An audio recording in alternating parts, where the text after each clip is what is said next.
मोठी बातमी समोर येत आहे। राज्याचे उपमुख्यमंत्री त्याचबरोबर शिवसेना शिंदे गटाचे सर्वेसर्वा हे अचानक दिल्लीला रवाना झाले आहेत। एकनाथ शिंदे यांच्या या दिल्ली दौऱ्यामुळे राजकीय वर्तुळात मात्र चांगलंच चर्चेला उधाण आलं आहे। एकनाथ शिंदे आपल्या या दौऱ्यामध्ये भाजपचे अध्यक्ष नितीन नबीन आणि केंद्रीय गृहमंत्री अमित शहा यांची भेट घेणार आहे, अशा चर्चा देखील सध्या सुरू आहेत।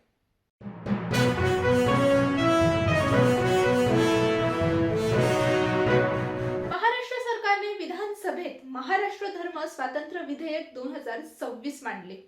यावर बोलत असताना राज्याचे माजी मुख्यमंत्री उद्धव ठाकरे यांनी म्हटले आहे की जबरदस्तीने धर्मांतर करायला आमचाही विरोध आहे। महाराष्ट्रातल्या धर्मस्वातंत्र्य विधेयकाला आमचा हा पाठिंबा आहे, असं उद्धव ठाकरे म्हणाले आहेत।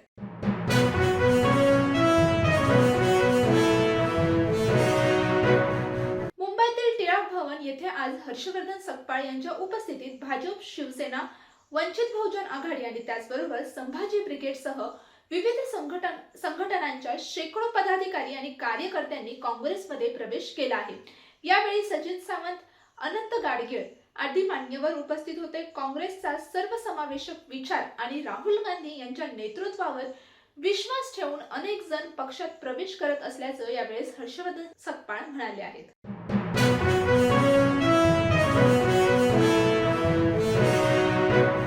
डॉक्टर नीलम गोरे यांनी पुणे जिल्ह्यातील पर्यटन स्थळांची दुर्व्यवस्था लक्षात घेऊन पालकमंत्री सुनेत्रा पवार यांना निवेदन दिले आहे।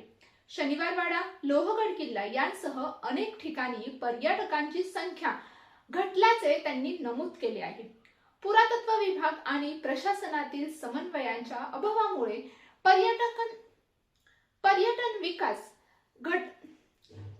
विकास रखडल्याचे सांगत तातडीने उपाययोजना करण्याची मागणी त्यांनी केली आहे।